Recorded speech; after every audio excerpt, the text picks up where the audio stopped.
Já estou entendendo. Então, vamos fazer o seguinte. Você ficou de dar Fala uma... de funções de B. É, eu rememorava nessas coisas,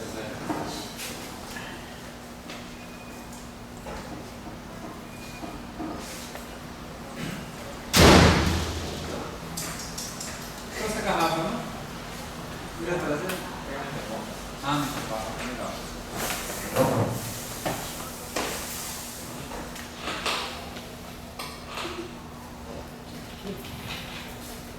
Ah, professor, Oi? não esquece de falar Vamos só. falar que é ponto de mensagem.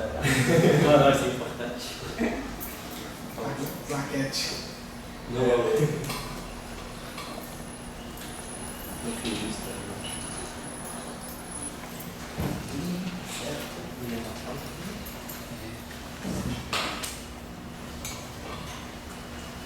Professor, Oi. sabia que a coleção do Landau está sendo passada para português? Não sabia não. É? Tem o Mecânica e o Teoria de Campo. Já tem em português já? Ah, não sabia. Só que ele disse que não é muito bom não, a tradução. Ah, não sabia não, cara. Mas os campos em português antigo. Já é antigo, é? Eu também não conhecia, não. Eu conhecia ele em espanhol, eu conhecia ele em espanhol, que é antigo, e francês eu já vi também, em inglês. Vocês foi o primeiro. Francês foi o primeiro, não foi? Tradução muito boa. Ah, português não sabia não.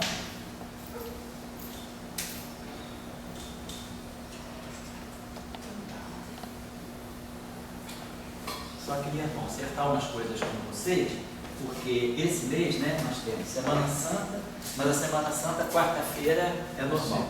Então o problema vai ser o curso de sexta-feira. Então, esse mês, hoje é dia 2, tá normal. Semana que vem, dia 9, tá certo, também tá normal. Dia 12, dia 9 e dia 16. Aí dia 16 é a quarta-feira da Semana Santa, né? Dia 18 é sexta-feira santa. Então tá, então a gente tem dia 16, dia 23. Tá, então esse mês está todo normal, né? Então esse mês a gente tem dia 2, dia 9, dia 16, dia 23, tá, e dia 30. Então a gente tem 5 quartas-feiras, dá para explorar, né? Tá certo. Então esse mês não tem nenhuma, o problema vai ser nos outros cursos. Mas aí o Gabriel me lembrou hoje que vai ter o problema, quer dizer, as nossas aulas vão entrar para junho até meados de julho. E aí tem um problema da Copa do Mundo, Jogos Mundiais, que vai ficar tudo meio intransitável. Então eu vou fazer o seguinte, se durante o período dos jogos, né, se não vai ter problema de transporte, eu vou estar por aqui. Aí eu qualquer coisa, eu vou dando as aulas, vou gravando, eu acho que está tudo em dia no site, não está, José? Então quer dizer, qualquer coisa que vocês não puderem vir, né, eu pelo menos vindo, gravo a aula, e aí nem que eu grave de noite, assim, uma coisa, e aí a aula fica disponível para vocês. Então nós não vamos precisar parar. Agora, a questão é a questão das monografias aí. Tem duas coisas que a gente faz no curso. Eu vou precisar, no final de maio, tem um evento lá no Espírito Santo, no Nils Martins, aquele evento da física aplicada, então a gente vai, eu sempre vou para negócio de ensino, não sei o que. Então, esse evento vai ser na última semana de maio. Tipo, acho que dia 26 de maio, dia 1º de maio é quinta, né? 1º, 8, 15, 22. 22 é quinta, 24, 25, então 25 é domingo. A semana de 26 a 30 de maio é a semana desse evento. Então na quarta-feira eu não vou. Então eu vou fazer o seguinte, nessa quarta-feira, que vai ser dia 27 de maio, eu vou deixar aquela famosa, opa, tudo bem, cara? Tipo, prova, né? Mas que não é prova na verdade. É vamos dizer, tarefas para fazer em sala, em grupo. E aí, para começar, e aí vocês têm realmente uma semana para me entregarem depois, mas assim, eu ocupo vocês aqui, porque vamos dizer assim, meio uma tarefa meio ocupacional para vocês estarem aqui e interagirem um pouco. Então, eu vou deixar isso para o dia 27. Então, em função disso, e depois eu sei, como nós temos o mês de julho à disposição, geralmente eu sei, que quando as aulas terminam em dezembro, eu cobro os essays em março. Como as aulas terminam em junho, e esse curso é básico, esse curso, sim, geralmente a CFC pede para entregar a pauta com os graus antes da matrícula. Então eu daria o prazo assim, eu vou ver com a Beth quando vai ser a matrícula em agosto, geralmente é a primeira semana. E aí a gente dá o prazo até a entrega até a matrícula, certo? Para entregar os trabalhos. O essay, até a Ivana me escreveu, é tipo uma monografia. Tá? Uma coisa assim de, sei lá, 15, 20 páginas. Não é formato de tese, não é nada, é uma monografia sobre um assunto que vocês vão escolher, que pode estar ligado à tese de vocês ou algum trabalho, né, que vocês tenham curiosidade de fazer dentro do curso de eletromagnetismo, dentro do assunto, não precisa nem ser dentro do curso em si. Pode ser até um assunto que eu não tenho coberto aqui do curso, mas que tem a ver com teoria eletromagnética. Pode ser clássica, pode ser quântica, não importa, vocês podem fazer. E aí vocês escolhem o tema, e aí a gente depois deixa um tempo para vocês entregarem, desenvolverem isso até o início de agosto, tá certo? São as duas, a avaliação escrita, só para ver como é que vocês fazem. A avaliação escrita geralmente eu divido em 3 tipos de tarefa. Primeira tarefa, sempre eu gosto de ter uma tarefa discursiva. Eu acho que é importante vocês aprenderem, vocês sabem, né? Mas treinar, discorrer, fazer um discurso sobre um tema, porque já em prova de universidade é assim, sorteia-se um tema, né? Quando você vai fazer prova para professor, nunca tem problema. É um tema que você sorteia, né? Tem os pontos para você estudar e você tem que descrever, fazer uma dissertação sobre aquele tema. Então a primeira tarefa, sempre eu coloco uma tarefa dissertativa, dentro dos assuntos que a gente cobrir aqui, depois algumas tarefas mais técnicas, e depois a terceira tarefa, o último tipo de tarefa que eu sempre gosto de propor, é que vocês propõem uma tarefa. Eu dou o conteúdo e peço para vocês montarem algum tipo de questionamento com aqueles conteúdos envolvidos. Vocês é que têm que formular a questão, não precisa resolver. Mas vocês também formulem uma questão que não seja trivial, claro, né? Arquitetura, uma questãozinha mais elaborada sobre os temas que eu vou dar. Esse tipo de, mais ou menos eu cobro dessa maneira, uma dissertação, uma ou 2 tarefas técnicas, tipo assim, uma função de Green, uma coisa mais técnica assim, e depois eu dou os conteúdos e peço para vocês montarem uma questão interessante. Tá? Pode fazer em grupo, aí no dia vocês é que escolhem como é que está o mood do dia. Você dá para fazer em 2, pode fazer em 3. Teve uma época que a turma toda se juntou, fez um trabalho só, a turma toda em bloco se reuniu, porque viu que o negócio era pesado, e aí trabalhou um mês. Levou um mês para ser feita. Então tá bom, mais ou menos isso. Mas não tem assim, ninguém, não vou no final, não dou uma nota, não fez, ganhou cedo, não tem, é só para ver como é que vocês se autoavaliam. Mais importante para mim não é eu avaliar, é vocês se autoavaliar. Ah, pô, estou vendo que o meu problema está aqui, ou então o meu problema está nesse tema, eu pensei que tá... Isso aí eu acho que é importante, não tem sentido eu ficar querendo... Eu decidi o que vocês sabem ou não sabem, isso não existe. Nesse nível vocês é que sabem. Então eu dou a tarefa só para provocar a autoavaliação, tá certo? E vocês trabalham em cima disso, tá bom? Então mais ou menos isso. Aí vocês já podem...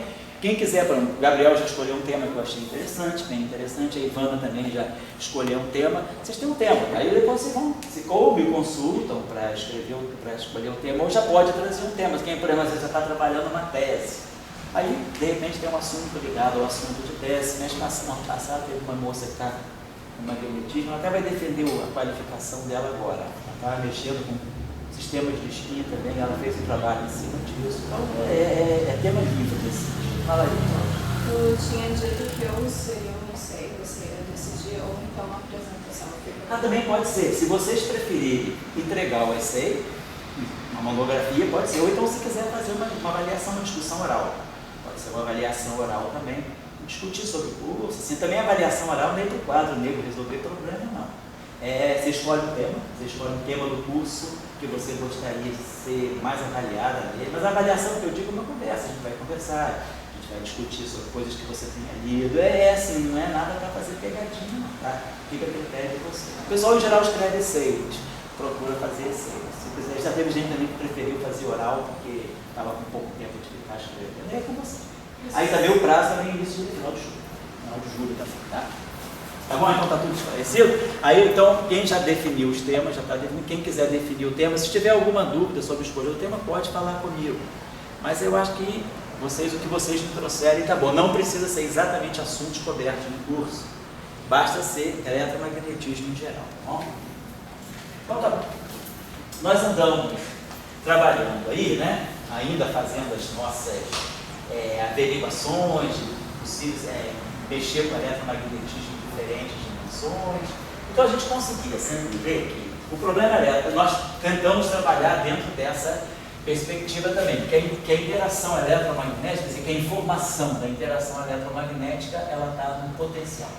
Então, a gente vai trabalhar, para nós, os campos fundamentais são os potenciais. Nós não estamos falando da descrição relativística, ainda estamos na descrição não relativística, então a gente tem o potencial escalar e o potencial vetorial. E depois, né, a partir talvez daqui a não na próxima aula, mas talvez na outra aula, a gente já vai começar a fazer a formulação relativista.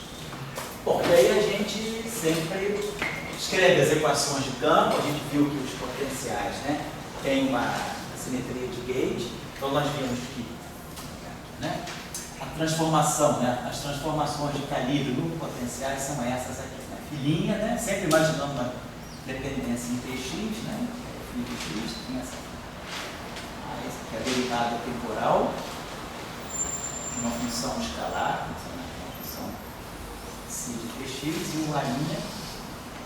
Então, se a gente fizer essa categoria de transformações, a gente deve ter invariância dos campos, né? Então, o que a gente tem aqui em jogo, né, a arbitrariedade que está na definição dos potenciais é a arbitrariedade de uma função escalar. Tem de arbitrário aqui é essa função si ser uma função escalar.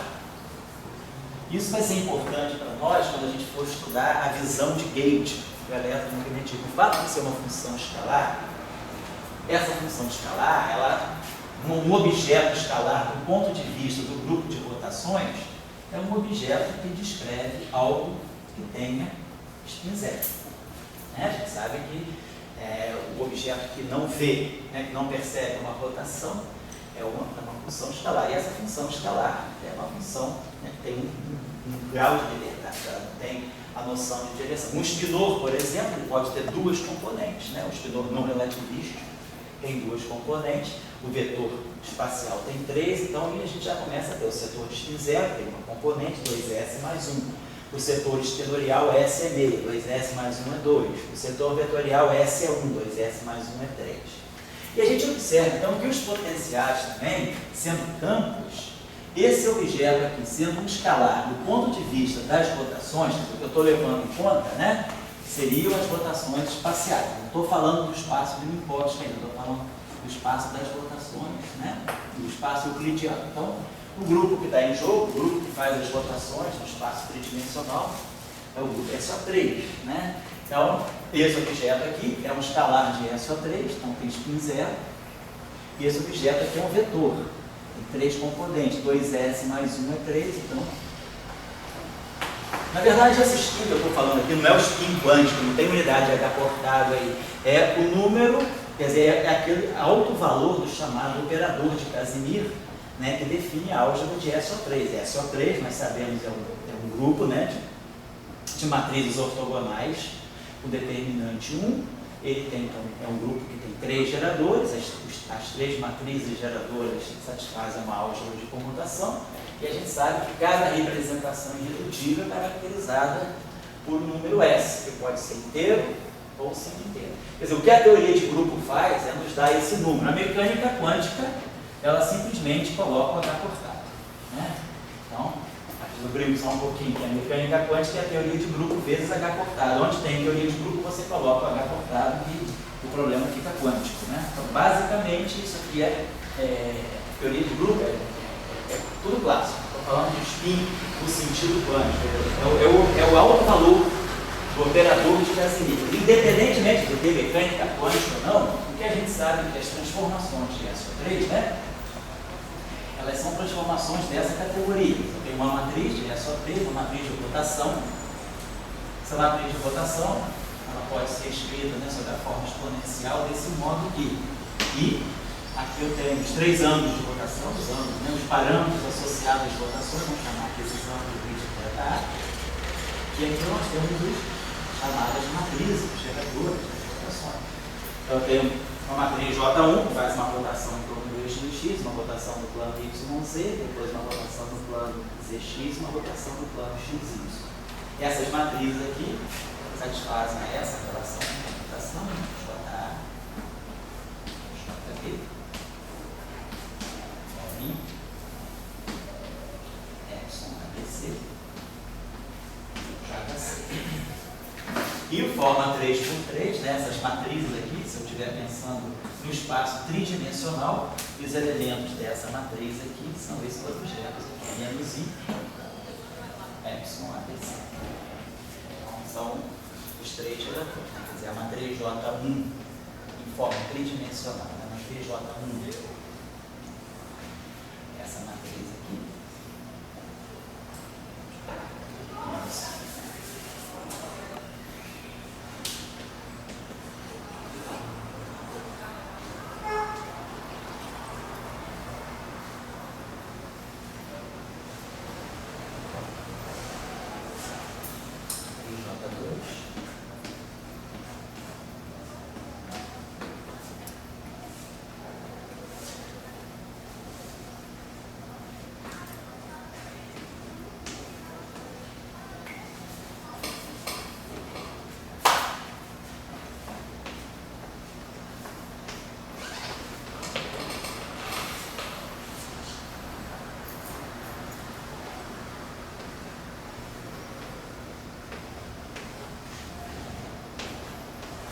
Então, essas três matrizes são três, quer dizer, no fundo essas são as três matrizes de Pauli, né?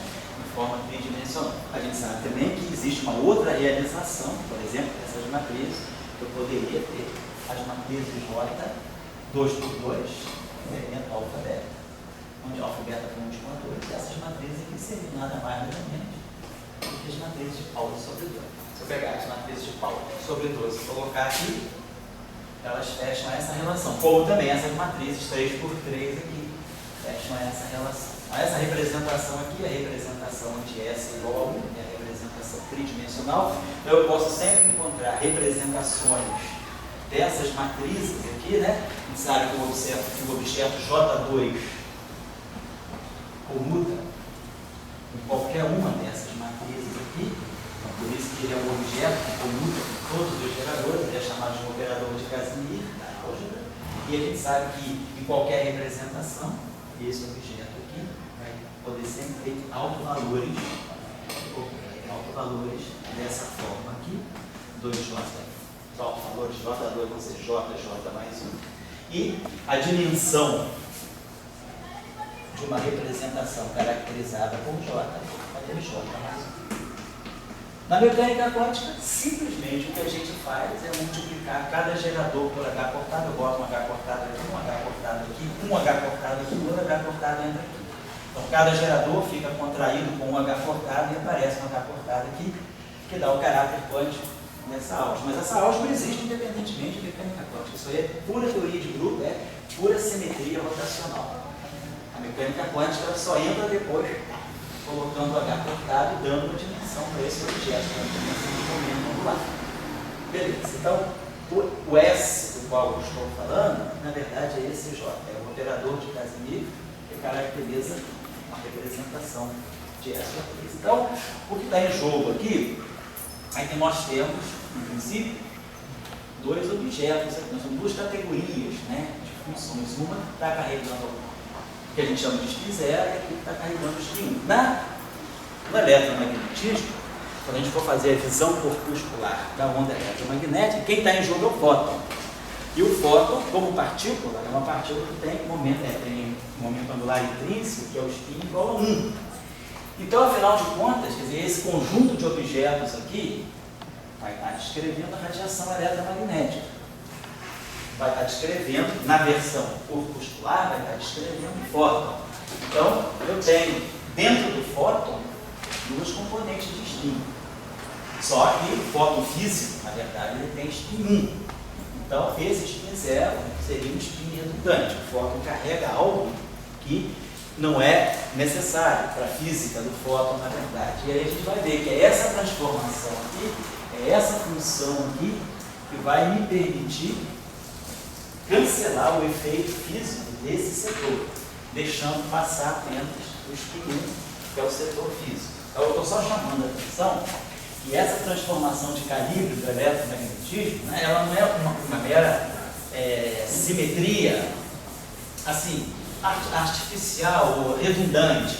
Ela é uma simetria de alta consequência, porque é aquele problema de fixação do calibre que vai fazer com que nós eliminemos do setor, né, de radiação eletromagnética, aquele grau de liberdade que vai ser redundante. Se na versão corpuscular, quer dizer, a gente por enquanto está falando de uma teoria clássica, a teoria da radiação, mas se depois de uma versão corpuscular a gente introduzir a noção de quantum da radiação eletromagnética, que é a noção de fóton, né?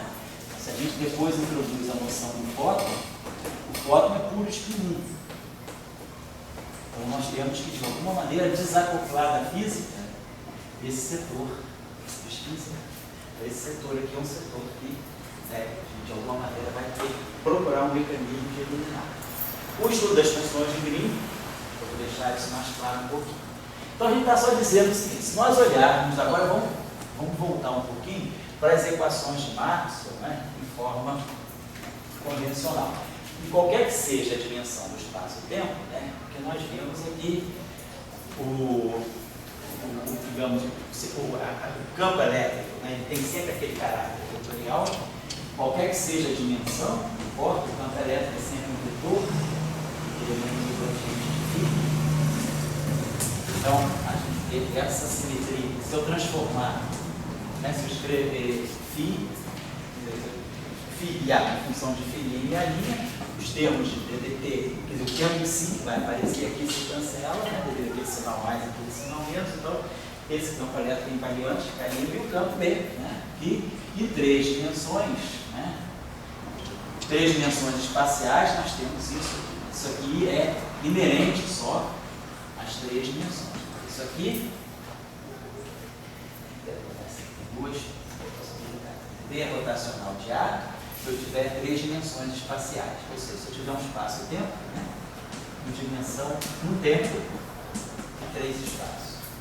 Se eu tiver agora um outro espaço-tempo, uma dimensão que seja diferente dessa, na verdade o que a gente faz é associar aqui alguma coisa que a gente possa chamar, sei lá, de um DJ, vai ser D2J,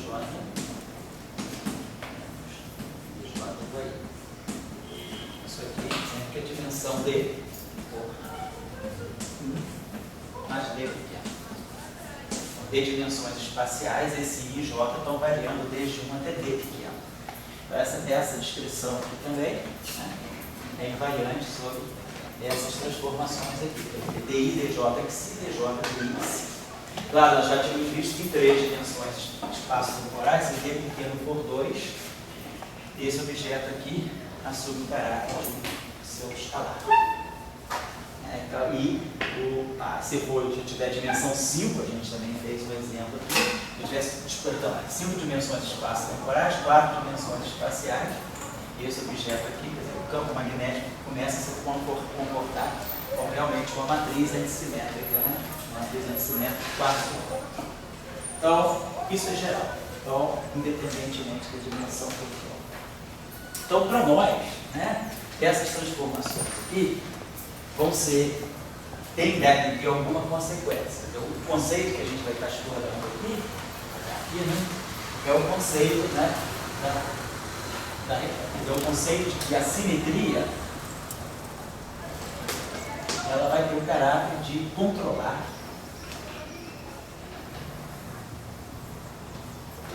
a propagação.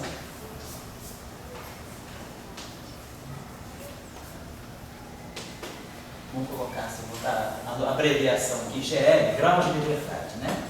Dos graus de liberdade físicos. Né? E essa propagação, quem nos dá noção do fenômeno que está se propagando é a função de Green, são as funções de Green.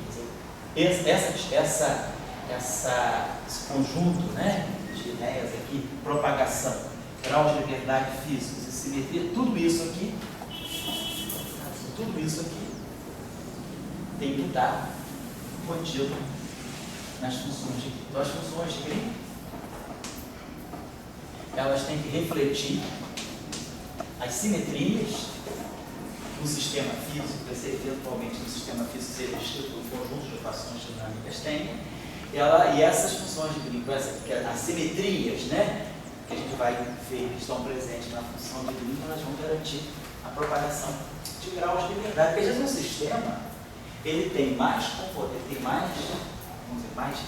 coordenadas do que grau de liberdade. Na mecânica clássica, na física de partículas, na mecânica de partículas, né, a gente sempre associa a cada grau de liberdade que o sistema possua, né, a gente associa duas coordenadas generalizadas. No momento, a coordenada generalizada do momento. No espaço de fases, né, a gente pode associar a velocidade, né, velocidade, uma distribuição lagrangiana ou uma distribuição hamiltoniana. A gente tem que pôr uma coordenada de posição e uma coordenada de momento. Então, a gente tem duas coordenadas para cada grau de liberdade. A razão, mais ou menos, é essa. Duas coordenadas para cada grau de liberdade. Claro que o sistema pode ser vinculado e nem sempre QIT são independentes, mas um grau de liberdade que a gente quer físico do sistema é que ele tem uma coordenada de posição e uma velocidade que sejam independentes, né? Então a gente vai associar agora. Às vezes, como é o caso do eletromagnetismo, por exemplo, né? Numa descrição relativística, eu sou obrigado a fazer isso aqui, como a gente vai ver depois. O escalar, ele sente rotações. Não sente as rotações, o vetor sente as rotações. Mas, do ponto de vista da relatividade especial, transformações de rotação no espaço euclidiano não misturam esse objeto com esse objeto. Se eu fizer uma rotação do S3, uma transformação geral, né? Uma transformação de rotação geral, então eu teria que φ' de T', x', né? Na verdade, a rotação não toca no tempo. Eu estou rotando, vou fazer uma transformação de rotação. Então eu vou para um sistema de referência novo, vou fazer uma transformação passiva. Tem um sistema de referência, vou para outro sistema de referência. Outro sistema de referência, né? Então o meu sistema físico está parado, eu vou observar o mesmo sistema do ponto de vista de dois referenciais. Por exemplo, esse e esse. Então dois referenciais distintos vão observar o mesmo sistema. Esse é o ponto de vista que a gente chama de passivo. A gente não toca no sistema, a gente muda a observação, muda o sistema de observação, esse é o ponto de vista passivo. O ponto de vista ativo é o contrário. Eu tenho um único sistema, eu pego o meu sistema, faço uma transformação dele e vejo se a evolução do sistema original e do sistema transformado, as equações são as mesmas. Isso é invariância do ponto de vista ativo. Do ponto de vista passivo, não. A gente não toca no sistema, estou observando esse sistema aqui. E aí dois observadores, um rotacionado em relação ao outro, vão descrever esse sistema. Do ponto de vista passivo, mas do ponto de vista, né, da astrofísica, da astronomia. A gente não mexe no Sol, não mexe na galáxia, a gente mexe no observatório, né? Ou eu vou para um ou para outro. Já física de partículas é diferente. Você mexe na amostra, você pega teus elétrons, você faz o feixe colitir assim. Ou então você rotaciona o feixe. Você não sai do cérebro, você muda, né, a amostra que você está estudando. Esse é o ponto de vista ativo. Você atua no sistema físico, mexe nele, mas não mexe no observador. Vamos botar o ponto de vista passivo aqui, que é o sistema físico é um só, vou mexer nas coordenadas. Então, claro, se eu estou num sistema onde a minha observação, eu estou observando a função do potencial φ de dx, né? Vou fazer uma transformação genérica de rotação, no SO3, né? Transformação qualquer de rotação no espaço, então eu vou para um outro sistema. Até fazer assim aqui.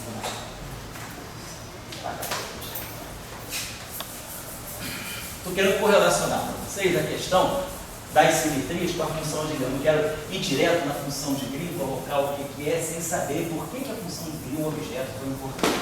Ele não é um objeto só importante para eu resolver um problema com condição de controle. Isso é uma descrição, mas assim, é um utilitarismo matemático. Na verdade, a função de Green em física, ela tem uma função muito melhor. A função de Green, ela codifica tudo para você. Ela codifica as simetrias, ela codifica os graus de liberdade. E a função de Green, numa versão quântica, ela se torna mais importante ainda.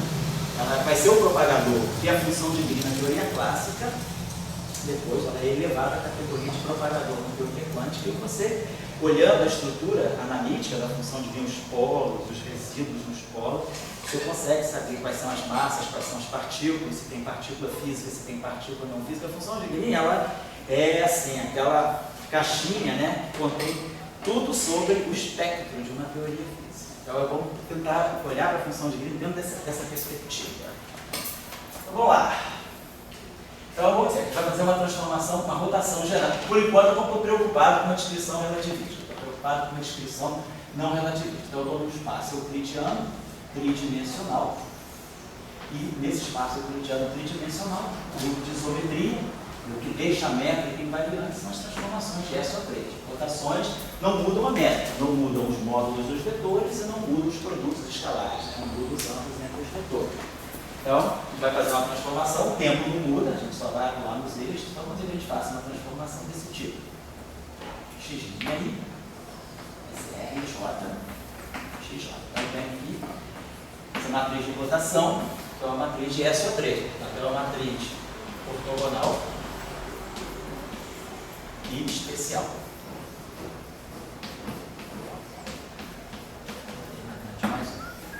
Essa matriz, então, por ter determinante mais 1, pode ser escrita como exponencial. Uma matriz aqui qualquer, chamar essa matriz aqui de ômega. Se eu agora aplico essas propriedades aqui, né, o que é vamos dizer, ortogonal aqui, em termos da matriz ômega, se reflete sobre a forma de uma anissimetria. Se a gente coloca essa relação aqui e aqui, então, implica aqui o transposto de ômega menos ômega, e o determinante de ômega sendo 1, implica que o traço de ômega é 0. Claro que essa condição aqui é redundante, se a matriz é anissimmétrica, automaticamente o traço dela é todo 0. Essa condição aqui define exatamente para nós a álgebra de SO3. Né? A álgebra, porque o grupo, as matrizes são ortogonais, né? Aqui não, as matrizes não são ortogonais, as matrizes são anissimmétricas. Então, sabe que matriz anissimmétrica mais geral que eu posso escrever, 3 por 3, ela tem essa forma aqui, né? Alfa, 0, alfa, beta, menos alfa, 0, gama, menos beta, menos gama. Então, é uma matriz que tem 3 componentes.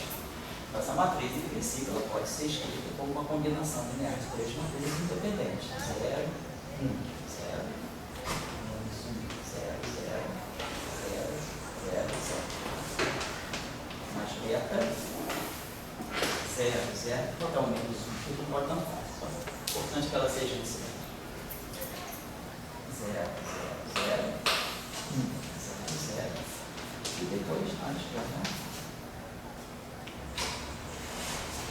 0, 0, 0, 0, 0, 1, 0, menos 1, 0. Então, toda matriz que é ortogonal, toda matriz que é ortogonal 3 por 3, ela pode ser escrita como exponencial de matrizes anissimmétricas.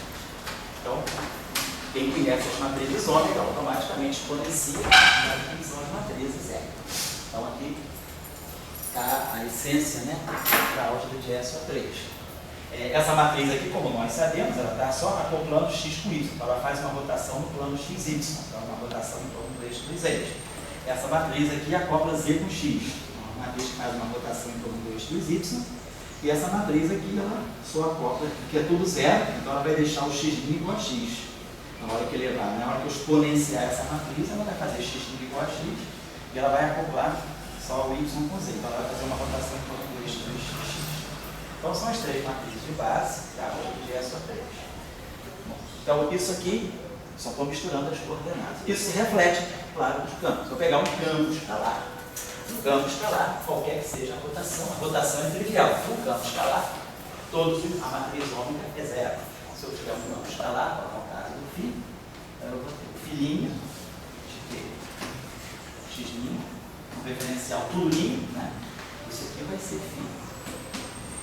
Isso aqui é a declaração de um escalar. Em geral, o campo seria esse. Se eu pegar uma função, sei lá, f, né? Tem uma coordenada vai do A. O campo a linha, a linha, né? O AI, linha, x', vai ser a matriz R, J.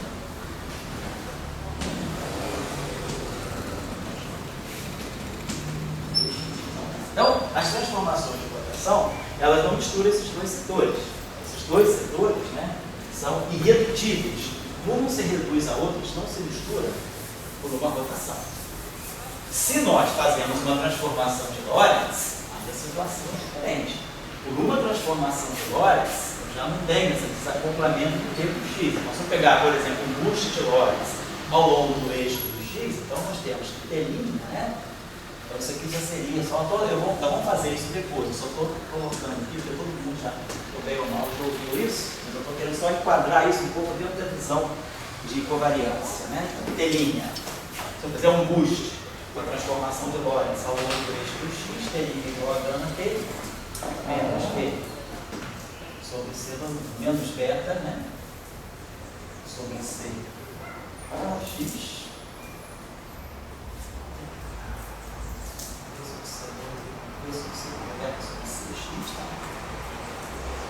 X' é igual a x menos beta. Tá certo isso aqui?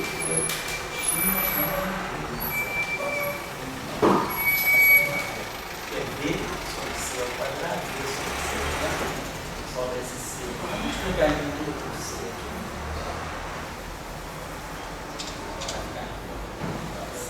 Acabar com a coordenada CT e a coordenada X. Então, CT é uma coordenada única, C sempre aparece com T, o y' igual ao y. Se eu fizer esse boost ao longo do eixo do x, mas aí agora acontece que filinha de T', x', já não vai ser mais o φ, né? Cx, vai ser gama, φ.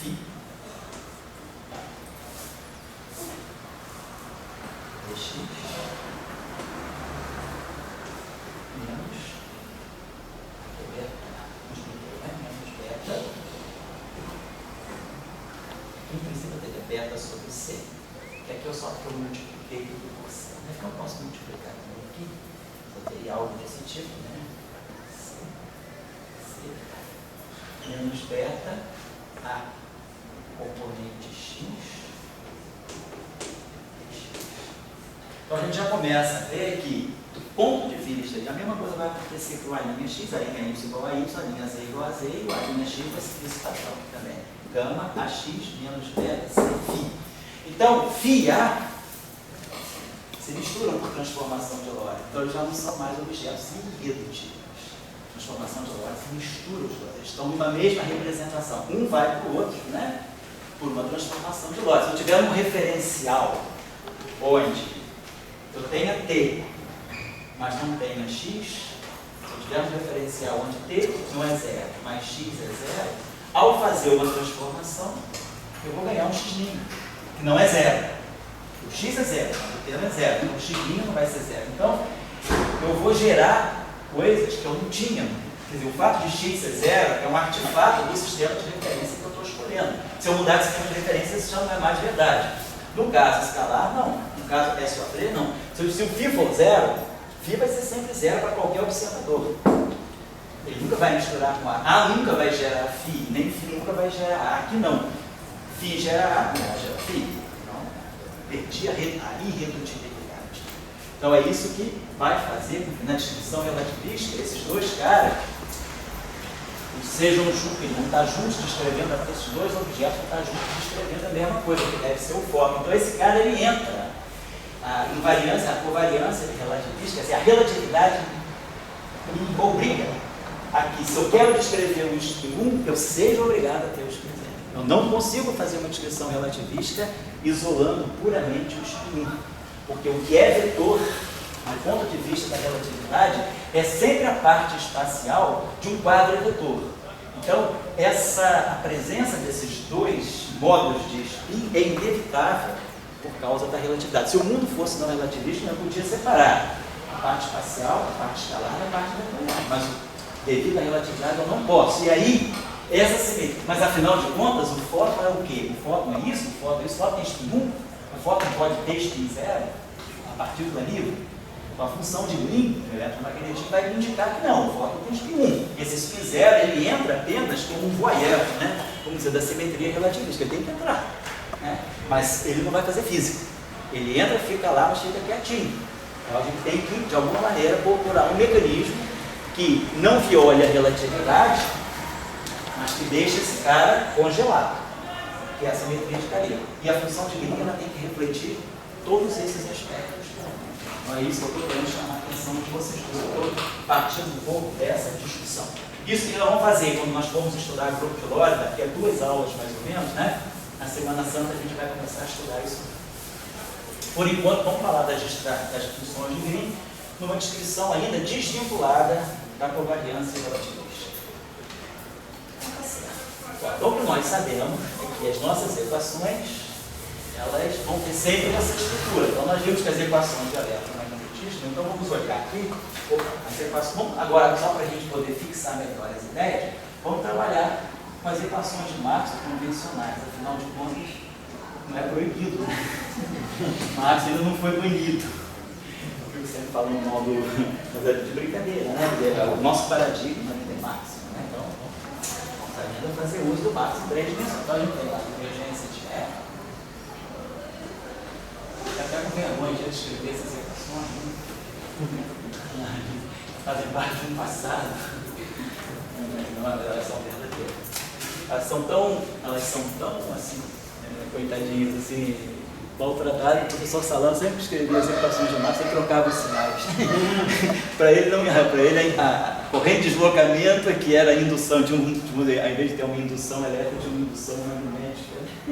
Botava leis sempre trocava. As equações de Maxwell a gente usa pouco, né? De certo nível, né? Tá bom? Então, vamos escrever as equações de Maxwell para falar da radiação pura. Vai ter rotacional de E, B. Claro, vocês podem fazer isso em 3 dimensões, assim, nós já tínhamos até falado, né, das equações de onda nas dimensões mais altas. Distância de B igual a 0.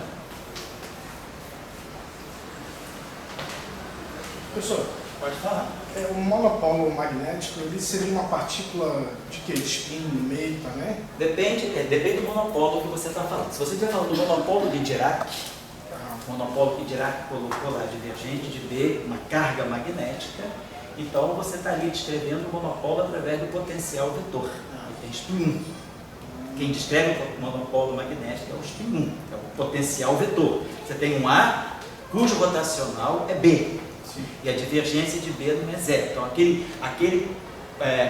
chamada string de Dirac, né, que é uma string fictícia, né, não tem nada a ver com as cordas, né, é a string de singularidade que descreve o monopolo magnético. O monopolo magnético de Dirac ele tem spin 1, mas ele está descrevendo as equações de Maxwell convencionais, só com a inclusão de uma carga magnética. Então, vamos dizer, ele ainda tem massa 0.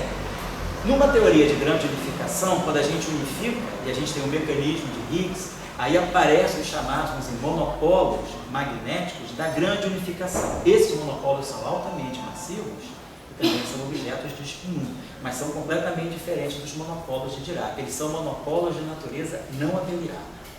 Então, esse monopolo que a gente chama de monopolo de Tofto-Polyakov, né, ou os monopolos da grande unificação, eles são ligados, quer dizer, eles são um defeito topológico que vem da quebra espontânea da simetria. Completamente diferente do monopolo de Dirac, onde nós não quebramos a simetria de Cayley. Não há quebra da simetria de Cayley. O monopolo de Dirac não é um defeito topológico. Ele é um objeto topológico, mas ele não se configura num defeito porque a simetria não foi quebrada. O defeito, a Raia não está dizendo defeito, que se quebrou alguma coisa, está defeituosa. Você colocou um defeito na simetria, houve uma quebra espontânea da simetria, gerou um defeito, que pode ser um monopolo, pode ser um vórtice, pode ser um quinto, né? Pode ser uma textura. Você tem vários tipos de monopolo, uma corda cósmica, né? Tem vários tipos de defeitos topológicos, mas todos eles estão associados à quebra da simetria. O monopolo de Dirac está ali, é divergência de B igual a não 0. Aí você acha o A é um vetor, então tem spin 1. Tá certo? E F1 sobre C2, né? É ADT. Então, se a gente colocar, nós já fizemos, todo mundo já fez esse exercício lá na Física 4, na Física 3, qualquer curso de eletromagnetismo, mostrar as equações de onda para EV. A gente também substitui agora os potenciais aqui, essa equação aqui vai dar divergência de E, então vai ficar menos Laplaciano de φ. E aí aqui eu tenho menos dAdt. Então, menos 1 sobre menos dAdt. Então, menos menos DDT da divergência de A. Professor, Oi? Só uma dúvida que vai aparecer para a pergunta dele. Quem me falou? Ah, você estava fora, não estava jogando. O que é? Se tivesse monopólio magnético, Ah, você poderia associar um potencial vetor, porque você não fala do potencial vetor justamente porque de P igual a zero, você fala que o tipo do watt é zero, você fala que é watt já.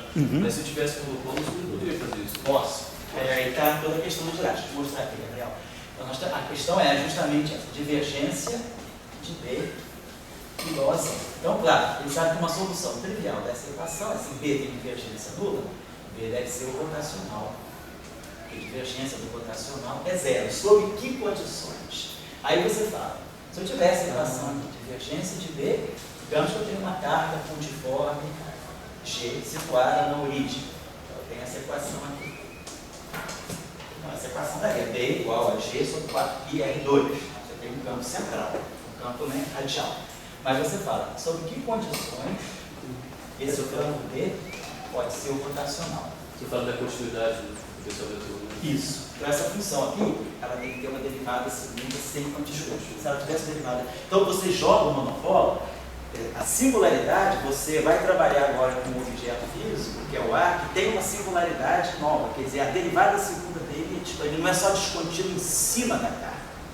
Existe toda uma linha no espaço, que é completamente arbitrária, mas existe uma semi-reta espacial, onde você vai congregar todas as singularidades.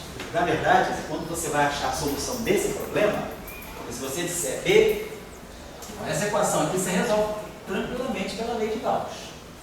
A solução dessa equação é a lei de Gauss, G igual a 4 sobre 4π, R2, R chanel. Aí você pergunta, será que existe A tal que B, que é possível, né? Isso aqui ser igual a um rotacional de A. Aí você solução. Essa equação, rotacional de A igual a isso aqui, tem solução. Por exemplo, se você pegar esse A aqui, G,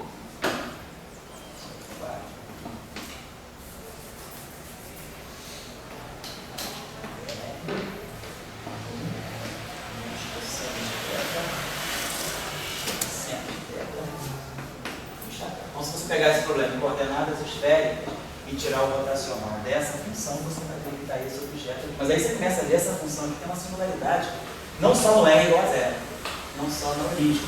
Ela tem uma, se for a θ for igual a π, isso aqui é menos 1, então isso aqui fica 2, isso aqui fica 0. Então, essa função aqui tem singularidade, por exemplo, né, no semi-eixo negativo dos eixos. Você está trabalhando em coordenadas, ou vamos colocar assim, coordenadas esféricas, né? Quer dizer, o θ é essa coordenada azimutal aqui, θ igual a 0, θ igual a π. Tá? Então, você vê que essa função aqui, ela é infinita desde que se o monopolo está aqui, você tem, é o que a gente chama de string de singularidade. Esse semi-eixo infinito, ele vai conter singularidade. Então, você tem singularidades onde você não deveria ter, porque aqui, afinal de contas, não tem carga, não tem nada. Então, mas esse é o problema que Dirac colocou. Se você quer ter uma solução para essa equação, o único jeito é você conviver com uma nova estrutura de singularidades, que são singularidades que não estão mais em cima da carga. Então, isso aí é o trabalho de Dirac de 31, é justamente isso.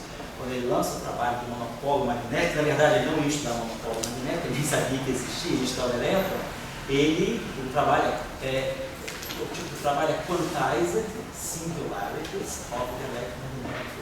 Ele percebe que a discussão ele tinha que levar para o lado das singularidades do campo eletromagnético, mas agora o campo eletromagnético quântico, então por isso que as singularidades são quantizadas. Então, você, Gabriel, pode falar, né, da divergência de B não sendo zero e manter o B igual ao rotacional de A, desde que você agora admita A com essa estrutura de singularidade. Você muda a característica das singularidades. Certo? E aí Dirac coloca a questão, mas afinal de contas, aqui não tem carga, não tem, então em princípio essa região aqui não deveria ser proibida. Aí é o que ele introduz a ideia do chamado vetor de Dirac. Quando você vai estudar, por exemplo, o movimento de um elétron no campo de um monopólio, você vai, então eu tenho esse campo aqui, eu tenho o A não trivial, e vou fazer a equação de Schrödinger para um elétron nesse sistema, nesse campo externo, no campo de um monopólio magnético. Então a condição que o Dirac coloca, física, é que a função de onda seja zero aqui nessa região. Nunca vai ter probabilidade, a partir dela vai entender que tem uma singularidade aqui, colocando que a função de onda se anula na string de singularidade, que é o que ele chama de veto de Dirac. Com isso, ele consegue a quantização da carga. Então, quer dizer, o papel, né, do trabalho de entender o que vocês todos podem ver, que é um trabalho assim, para qualquer estudante que fez o curso do Griffith, da graduação, já consegue ler o trabalho. O curso envolve um pouquinho só de mecânica quântica, só equação de Schrödinger não relativista, mas ele mostra que, devido a esse veto, você consegue entender a quantização da carga. Então, quer dizer, o que ele queria estudar nesse trabalho era se o elétron é uma partícula elementar ou composta. E aí, do ponto de vista do método, quer dizer, ele estrategicamente ele entende que para saber se o elétron é composto ou não, ele remete a questão ao estudo da singularidade do campo eletromagnético. E aí, essa singularidade do campo eletromagnético, quando colocada na mecânica quântica, leva à quantização da carga. Então, aí ele entende por que só tem cargas múltiplos da carga fundamental, por que o próton tem a mesma carga que o elétron. Você imagina, naquela época, era um grande desafio. Por que o próton, uma partícula com carga positiva, muito mais massiva, que está no núcleo do átomo, tem características tão diferentes do elétron, do ponto de vista do eletromagnetismo, ela tem a mesma carga, o valor E menos F. Isso não pode ser uma coincidência da natureza. Essa era a questão do Dirac, não é um acidente. Tem que ter um princípio mais fundamental por trás. E aí, para entender o porquê dessas cargas que sempre se manifestavam como múltiplo de uma grandeza fundamental, Dirac entendeu que deveria existir uma coisa mais fundamental na natureza. Ele foi, mas ele ainda não chegou lá. Ele falou, deve ter alguma estrutura nova no campo eletromagnético que nós não estamos percebendo. Ele falou, então ele chegou a essa conclusão. Não, as singularidades não podem estar só em cima das cargas físicas. Deve ter alguma estrutura de singularidade a mais, e aí ele vai para o monopolo magnético dentro dessa perspectiva. Vou ter agora o rotacional P igual a rotacional de A, mas a divergência do rotacional não é zero. As custas de quê? Da derivada segundo lá no seu contínuo. Isso te dá o quê? Aí ele bota o veto, né? Ele bota o princípio, ele diz, ó, declaro que a função de onda tem que ser zero na singularidade. A física não vai ver isso. E aí ele pega a quantização da carga. Ele prevê que essa singularidade que ele precisa para entender a quantização da carga, ela está por trás de uma nova partícula. Então, ele precisava de divergência de B ser diferente de zero. Ele precisou ver que a quantização da carga pede uma estrutura de singularidade, e essa estrutura de singularidade indica a presença de um monopolo. E aí, juntando essas duas coisas, ele chega também a ideia da antipartícula. Existe a antimatéria. Então, nesse trabalho, ele faz três coisas diferentes em uma. Mas qual foi o motivo condutor, né? Qual foi vamos dizer, o chamado leitmotiv desse trabalho? O leitmotiv desse trabalho foi o elétron, afinal de contas. É elementar ou é composto? Essa é a pergunta que ele fazia. E daí saíram três coisas. É o trabalho de 1931 dele. Se alguém quiser entrar na rede, né, mas eu posso mandar o PDF dele. É Onde Quantizer de Singularidades of the Electromagnetic. E hoje em dia a gente tem uma resposta bonitinha que não depende de monopolo para falar da quantização da carga? Hoje não, a gente ainda remete à questão da quantização da carga ao monopolo. Mesmo nas teorias de corda, o monopolo está lá. Só que hoje a gente tem outras categorias de monopolo, né? Não necessariamente só o monopolo de Dirac. Mas mesmo nas teorias, quando a gente fala, então, Júlio, quando você unifica as interações, aí é imediato que a carga tem que ser quantizada. Porque você, ao unificar, você vai dividir por grupos não abelianos. Os grupos não abelianos, necessariamente, eles têm operadores de Casimir que são quantizados. Então, quando você unifica, você automaticamente quantiza. Se você imaginar que o eletromagnetismo, se só existisse interação eletromagnética, por si só, você precisaria muito do monopolo para ir segundo Dirac. Mas se você diz, não, o eletromagnetismo ele é parte de uma interação mais ampla, que é a interação eletrofrágil. A interação eletrofrágil, por sua vez, é parte de uma interação mais ampla, que é a interação do modelo padrão. E aí, a interação do modelo padrão é parte de um sistema mais amplo ainda, que é o sistema grande unificado. E aí, quando você introduz essas simetrias não abelianas, a carga eletromagnética sai de bônus quantizada. Os monopolos também aparecem. quebra da simetria também no monopolo. Você não consegue desvincular a quantização da carga da existência de monopolo. Você reencontra esses dois objetos de outra forma. Certo? Deixa eu apagar isso aqui. Então, esse exercício, sim, e obrigado pela pergunta, tá? Ilustrou lá, para ver quanto dia. Essa equaçãozinha aqui, então, está dando para nós, substituindo aqui os potenciais, deixa eu apagar de novo. Então, vai ficar tudo com sinal menos, menos gradiente de φ, vai ficar lá passando de φ, menos dAdt, então vai ficar mais ddt, a divergência de A, igual a zero. Então, se a gente olhar para os potenciais, por enquanto eu não estou vendo nenhuma equação de onda. Tem φ misturado com A. Essa equação aqui, a gente já sabe. Botando os potenciais, essa equação vira uma identidade. Rotacional do gradiente de φ é zero. ddt do rotacional de A igual a menos ddt do rotacional de A menos ddt do rotacional de A. Vai ficar zero igual a zero. Essa equação é uma identidade. Essa equação é uma identidade. Sem monopolo magnético. Né? Identidade. E aqui, rotacional de B, rotacional do rotacional de A, fica rotacional do rotacional, é o gradiente da divergência menos Laplaciano. E aqui igual a 1 sobre C2 ddt. Então aqui vai ficar menos gradiente de φ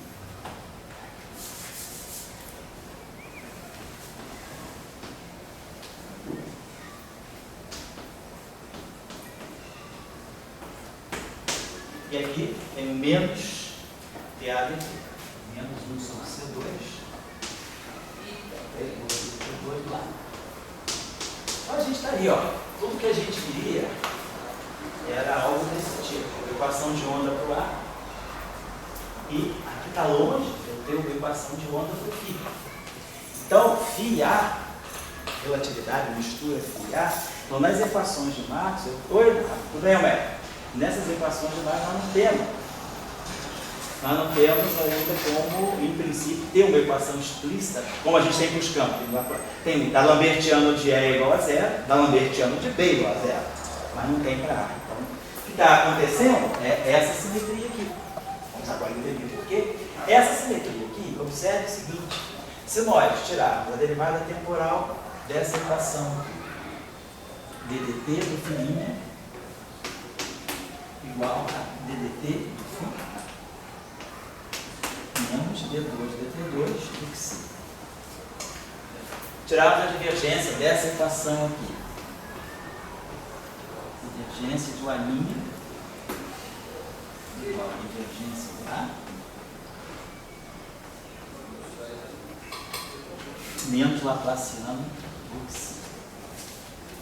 Vamos dividir essa equação aqui por 1 sobre C2. E até por que tem que ser 1 sobre C2 mesmo? Não é só para ficar a equação de onda, não. É porque φ é o potencial vetor, φ é o potencial escalar. Nós sabemos que a relação, né, em termos de dimensionalidade, né, tem uma velocidade a mais do que B. É a relação de dimensões, estou só olhando a dimensionalidade, né? A dimensão do campo magnético, Tesla, né, pela velocidade da luz, dá Newton por metro, ou Volt por Newton por coulomb, ou Volt por metro. Então, esse aqui é gradiente de φ, em princípio. Isso aqui ia ser rotacional de A. Então, Então, a gente vê, esses dois caras têm a mesma dimensão, então esse φ tem que ser dessa dimensão de A. Então, o potencial vetor sobre C, ele tem dimensão de A. Então, para eu colocar, já está, φ e C, quer dizer, eu posso até já dividir isso aqui por C, né, que é uma constante universal, divido isso aqui por C, divido isso aqui por C, e 1 sobre C e tem dimensão de comprimento. Essa equação fica bem compatibilizada com essa. Φ sobre C tem dimensão de A, φ sobre C tem dimensão de A, 1 sobre C, ddt tem dimensão de ddx, e C tem dimensão de φ. Então, só estou uniformizando. Agora, se a gente olhar essa equação aqui, essa equação está me dizendo o seguinte: 1 sobre C2, ddt do φ'. Vamos fazer o seguinte, pegar essa equação aqui e multiplicar. Vamos pegar essa equação aqui e multiplicar por menos 1 e por mais. Então vai ficar 1 sobre C, ddt, menos divergência do A'. Esses aqui são os potenciais transformados. Essa transformação aqui é de gauge. Essa transformação aqui não tem nada a ver com aquela transformação que a gente fez do SO3, não é transformação de coordenada. Transformação no espaço dos campos. T e X não são tocados. Eu estou tocando só na forma funcional dos potenciais. Eu estou alterando essa função por uma derivada temporal e essa função por um gradiente. E aí a mesma coisa aqui, soma essas duas equações, então aqui eu vou ter 1 sobre C2, dv φ, menos divergência do A. Deixa eu passar isso aqui. E aí aqui quando eu somar essas duas equações, eu vou estar produzindo aqui menos um dado bertiano do que 5.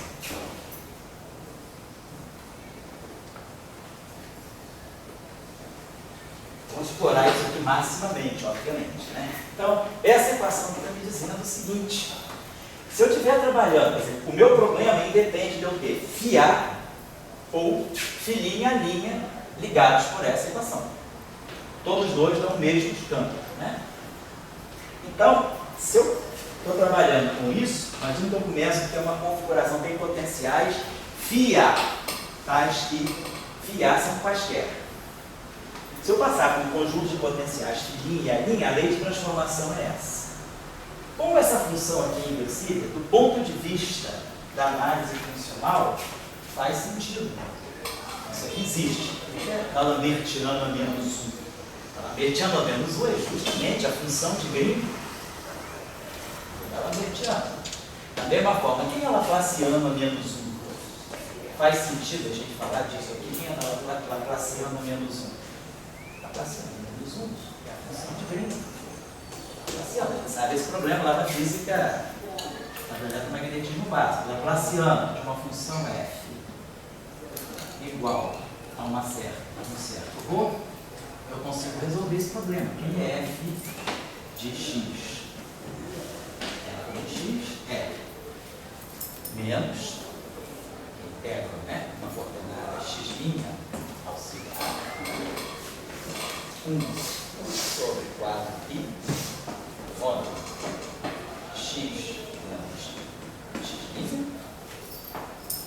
ou x'. Então a gente sabe, se eu atuar com o Laplaciano desse lado e atuar com o Laplaciano em x, na coordenada x desse lado, Laplaciano, como essa integral é em x', o Laplaciano entra aqui, Laplaciano de menos 1 sobre 4π módulo de x menos x' é delta de Dirac. Então, Laplaciano de menos isso vezes isso dá o delta de Dirac. O delta de Dirac cancela essa integral e me dá ρ de x. Então, essa função aqui, dá um ρ, essa função aqui é automaticamente encontrada por esse objeto. Quer dizer, esse objeto aqui está fazendo o papel de quê? Como se eu tivesse f, em termos assim, em termos assustadores, né? A gente estaria dizendo que f é Laplaciano menos 1 de ρ. Mas claro que isso aí não é uma violência matemática, né? É uma barbaridade matemática. Está dizendo tudo isso está aqui. Então isso aqui é que está fazendo o papel do Laplaciano menos 1, um objeto não local. Laplaciano é um objeto local, só depende de dx, ponto e as vizinhanças imediatas daquele ponto. Essa função que inverte o Laplaciano, ela tem essa propriedade, quer dizer, Laplaciano na coordenada x, né? Atuando na função de Green de x menos x', ela vai dar para nós aqui o delta. É o inverso no sentido funcional. Quem faz o papel da identidade no espaço das funções é o delta de Dirac. O delta de Dirac é a identidade funcional. Né? Então, quando eu estou dizendo que esse objeto aqui, isso aqui é como se fosse uma matriz. N é menos 1 igual a identidade. Então, a função de Green, né, ela é o inverso funcional de um tipo de operador. E aí a gente sabe que esses operadores são não locais, né, porque onde vai aparecer um novo ponto. Não localizado. Então, essa integral aqui, isso tudo aqui, essa operação toda está representando isso quando a gente escrever. Então, basicamente, o que a gente está dizendo é o seguinte: se eu tenho uma equação diferencial em termos de coordenadas, né, no problema, uma equação, um objeto, um operador diferencial O, que eu vou chamar um operador O, pode ser formado de Laplaciano, DDX, gradiente, não importa. D2, DT2, não importa. Tem um operador atuando numa função. Isso aqui igual a um certo ρ. Então, para mim, a solução desse problema é f de x, quer dizer, f igual a O a menos 1, Rho. Como é que eu vou entender isso? Eu vou entender isso dessa maneira. O f de x é integral em dy de 1g de x menos y ou de y. Essa é a estrutura básica do problema da função de Green. De tal maneira que se eu atuar com O aqui, OG é o delta. A função de Green satisfaz essa propriedade. O nas coordenadas x, atuando na função de Green de x menos y, dá o delta de x menos y. Esse é o problema da função de Green. É descobrir esse objeto que faz esse trabalho para nós. Esse operador atuando nele dá identidade, dá o delta identidade. Então, quando o O de x atua aqui, o O de x passa para cá, dá o delta cancela isso e faz o O de x e dá a solução dessa equação. Então, é isso que a gente está fazendo quando a gente fala de uma função de Green. Então, por exemplo, o Laplaciano menos 1 é invencível, eu sei por causa disso. É um problema de Coulomb, né? Tarefa. Tarefa 1. Esse exercício aqui todo mundo já fez. Na física 3, na física básica, né? Eletromagnetismo básico, é o problema do corpo do homem. Vocês já fizeram essa tarefa. Quem fez as tarefas, já fez essa tarefa aqui. Quem é o Laplaciano menos 1? Em V igual a 1 mais 2. Quem é o Laplaciano plano? Então tem duas dimensões planares. Então vocês já fizeram esse problema. Quem é o Laplaciano plano? Tarefa número 2. Acho também que vocês já fizeram. Quem é o Laplaciano em 5 dimensões? Quem é o Laplaciano menos 1 em V igual a 1 mais 4? Nós estudamos o eletromagnetismo em 4 dimensões. Eu falei que vocês pegam o problema de uma carga em 4 dimensões. O problema de Coulomb faz o teorema de Gauss em 4 dimensões. Só que agora a gente vai ter que usar coordenadas esféricas em 4 dimensões espaciais. Em 3 dimensões espaciais. Coordenadas esféricas em 4 dimensões espaciais vai depender de 3 ângulos, não de 2. Em 3 dimensões a gente tem θ e φ. Né? X é igual a seno de θ cosseno de φ, né? Y é igual a seno de θ cosseno de φ. Isso é igual a cosseno de θ. Então tem θ e φ, é o meu problema. Em 3 dimensões a gente vai ter 3 ângulos. O ângulo sólido é tridimensional. Né? Quer dizer, o ângulo, na verdade, com 3 coordenadas. θ, φ e 1 quisa. Né? As coordenadas seria isso aqui. A gente está em 3 dimensões, né? O meu problema, né? Tirar a função de Green, no fundo vai ser 3 × 1 mais 2, que é esse problema aqui. Nós temos essas coordenadas aqui. X, né? É igual a R, seno de θ, cosseno de φ. Y, seno de θ. Fazendo aquela convenção de que θ é aquele ângulo azimutal. E Z é igual a R cosseno de θ. Eu só estou falando de uma esfera, né? O raio R é constante, mas os ângulos são θ e φ. Se o R é constante, eu estou falando de uma superfície esférica. Com R é constante, então os ângulos são θ e φ. Se eu estou em 4 dimensões, eu agora vou pensar a mesma coisa. Eu vou ter uma espécie de um ângulo azimutal que me projeta da quarta componente para as outras 3 componentes. Então, se eu tivesse uma coordenada W aqui, que eu vou chamar de um R cosseno de psi. E aí vai aparecer um R seno de psi. Então, eu vou ter que X vai ser R seno de psi Y. Então, agora eu vou estar projetando. Esse R de psi é o que chegou para mim nas 3 dimensões. Então, eu projeto o cosseno de psi na 4ª dimensão, e aí vai sobrar um seno de psi que eu vou projetar nas 3 dimensões. E daqui agora eu venho de todo mundo. Aí aqui vai entrar o seno de θ, seno de φ, seno de θ, seno de φ, e aqui vai entrar o cosseno de θ. Então, isso aqui seriam coordenadas esféricas quadridimensionais. Eu estou falando de uma trisfera, uma S3, uma esfera de raio R no espaço quadridimensional. X2 mais Y2 mais Z2 mais W2 igual a R2. Então, esse problema aqui me permite integrar o ângulo sólido. Eu sei que o meu ângulo sólido deve ter um seno. Aqui, olha, tem esse seno aqui, vou ter esse cara que desaparece, fica seno de θ e deve dar um seno ao quadrado de psi. Bom, e o outro, eu sei que todo mundo sabe fazer, é só uma questãozinha de jacobiano. Então, time, a função de Green, em vez de aparecer 1 sobre 4 aqui, parece que deve aparecer 1 sobre 4 aqui ao quadrado, alguma coisa assim. Mas dá uma função de Green. Não estou focando no próprio.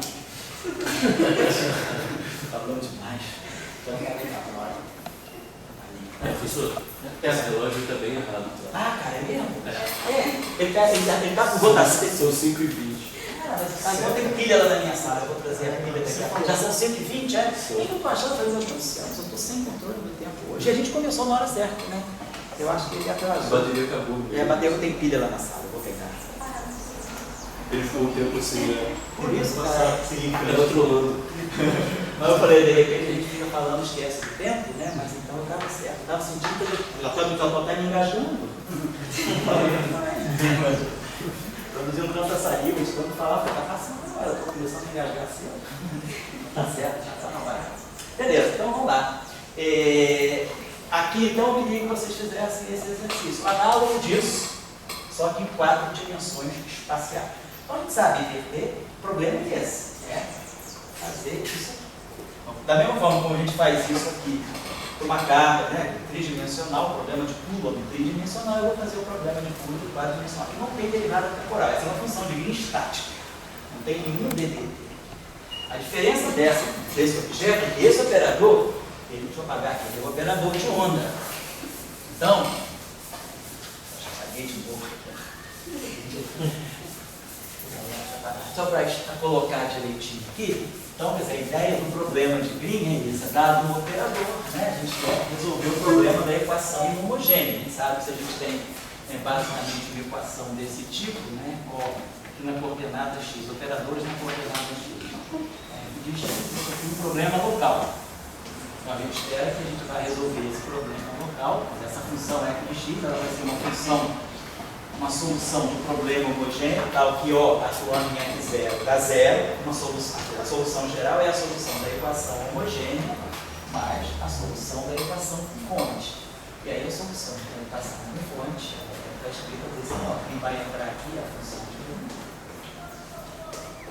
Imaginando então que a função de Green é a coordenada desse objeto. O operador O nas coordenadas x atuando na função de Green. Claro que isso para uma dimensão, posso fazer isso para 2, 3, etc. Né? Se a gente quiser poder olhar um problema simples, né? Em uma dimensão, se eu pegar essa função aqui, né? d dx, né? de f de x igual a cor de x, vai querer inverter esse objeto aqui. Qual é a função? Qual é a função d dx? Professor, eu sempre fico com dúvida no sinal. Pode falar? É menos delta ou só delta? Depende, tem gente que depende com menos delta, mas eu gosto de definir com delta, porque para divulgar matriz vezes a sua inversa igual a identidade, mas você pode definir com menos delta e você compensa colocando menos na solução. Quer dizer, se isso aqui for menos delta, você tem que colocar um menos aqui, porque o que é importante para você é que isso aqui seja verdade. Então, se você colocar um menos aqui, as duas coisas se compensam, aquilo não acontece. Certo? Então, qual é a função unidimensional cuja derivada é a função delta de Dirac? Então a gente sabe, a função integral. Se eu pegar delta de x menos y e derivar em relação a x, eu vou obter exatamente o delta. Então, se eu colocar isso aqui, né, ou seja, essa relação aqui, então eu sei que a solução aqui seria isso aqui. Função externa. Função degrau. Derivada da função degrau é o delta de Dirac. Então, meu f de x, né, eu poderia pensar, vai ser integral dy do θ de x menos y ou de y. Ou seja, essa função aqui só contribui quando x for maior do que y. Então, quer dizer, na verdade, isso aqui a gente escreve de uma outra forma. Muitas vezes a gente escreve isso aqui assim, isso aqui é integral de um certo x até o x ou de y. Vou derivar isso aqui em relação a x, né? A derivada da integral é a própria função, é a integral. Então, esse aqui é o teorema fundamental do cálculo. Na verdade, o teorema fundamental do cálculo é muito visto. Se a derivada dessa função é esse objeto, essa função tem que ser integral desse objeto, isso aqui é o teorema fundamental do cálculo feito em cima, né? É um problema de Green unidimensional. Muito simples. Isso aqui, e se a gente tivesse esse problema? Então, se eu tivesse a derivada segunda, é isso aqui. Eu podia pensar. Quem é esse problema? D2 dx2, né? dx menos y tem que ser delta de x menos y. Qual é a função cuja derivada segunda me dá o delta? Eu sei qual é a função cuja derivada primeira me dá o delta. Ou seja, resolvemos esse problema. dx, delta de x menos y, delta de x menos y. Então, qual é a função? Agora, essa função aqui, ela tem que ser a derivada de uma outra. Qual é a função cuja derivada dá a função integral? Uma função que tem essa característica. Ela seja 1 para cá. Na verdade, a gente pode até, desculpa, apagar isso aqui. Isso, não tem que colocar desse modo aqui. Na verdade, aquele mesmo problema, né? Pode colocar, na verdade, essa relação aqui é d dx de 1 meio do delta de x menos y menos 1 meio do delta de y menos x igual a delta de x menos y. Vamos ver se vou derivar isso, derivada da função integral em relação a x, isso aqui me dá um delta de x menos y, fator meio.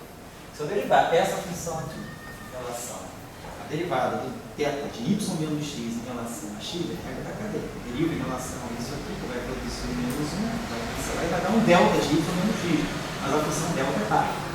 Então, a derivada disso menos a derivada disso, como isso aqui está com o sinal colocado aqui, me dá o delta. Os dois fatores meios se juntam, aqui delta de x menos y mais o meio do delta de y menos x. Mas o delta de y menos x é o delta de x menos y. Então fica o meio mais o meio dá 1.